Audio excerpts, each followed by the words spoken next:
Well, I'm not the greener lawn this season now, am I? I'm the grubbier lawn. Sad when you can see how well it should be doing, but this is what I get.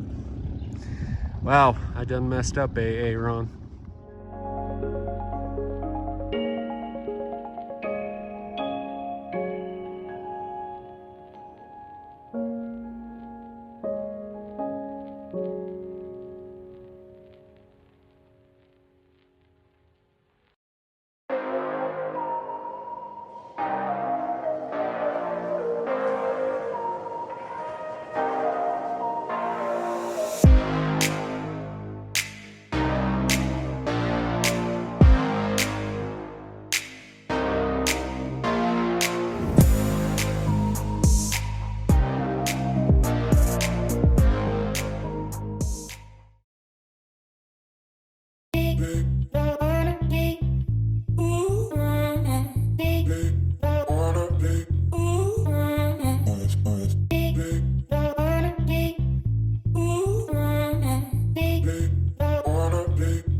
It's starting to come back already. You can definitely see that the green's starting to pep back up in here.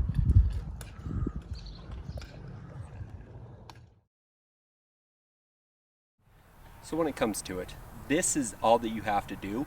Once a week, choose a day, just put it down, 2 ounces per thousand, some green pop like this, and it will rehab your lawn pretty darn well.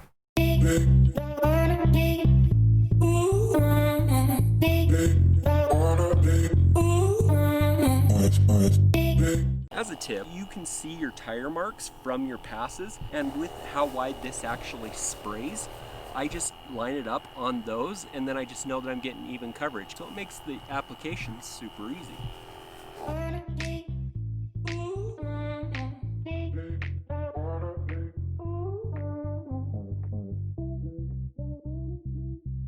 Another tip, if you can look down here in the grass, you can see my footprints. When your grass is nice and lush like this, you can see where you've taken steps.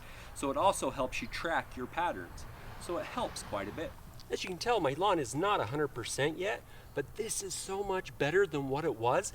It has made such a huge difference that these applications have really made it come back in and fill in. You can still see that there is some remnants of some pest that was down and in here where the birds were pecking and causing the little holes. But short of that, this has really repaired itself quite nicely. And over the next couple of weeks, as it starts to definitely cool down and get out of the hundreds where we've been, it will definitely take off in this area. It will all fill in really nicely. I'm even going to, with my overseed this year, I'm going to bring my dethatcher in here. I'll leave that in the card right here. I'll bring that dethatcher in here and just knock all that out so that my overseed will easily work really well in this area. Huh? I know. Don't sit in your lawn after you spray it. My wife makes a very valid point. Wash it in before you do. Not brilliant on my part. So as you see, that application was not very difficult at all. It definitely went down super easily. It only took me about 10 minutes to put down that whole application, to fill up it, to spray it, to rinse my sprayer all out.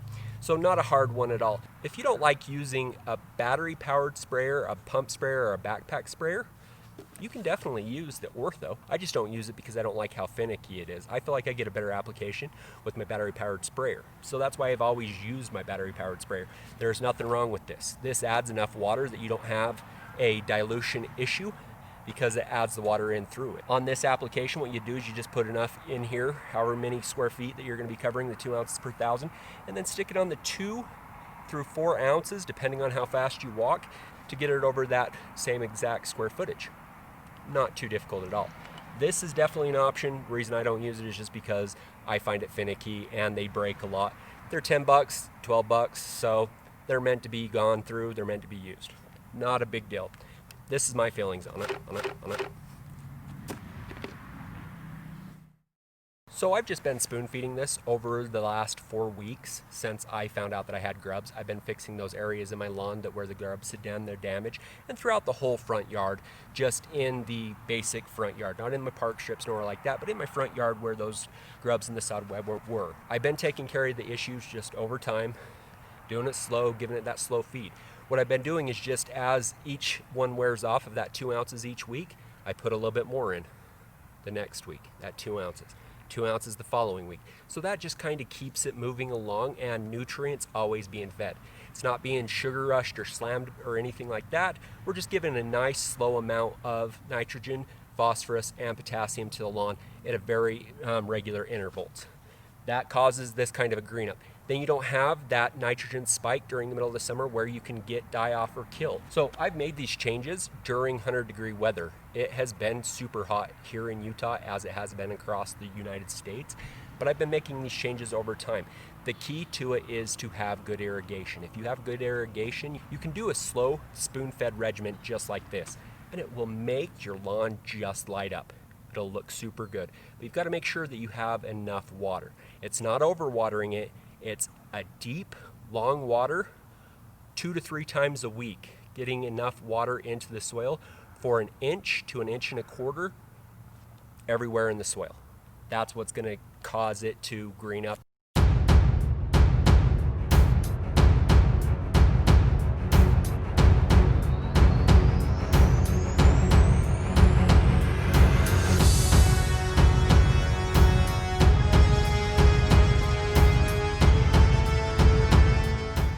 Wow.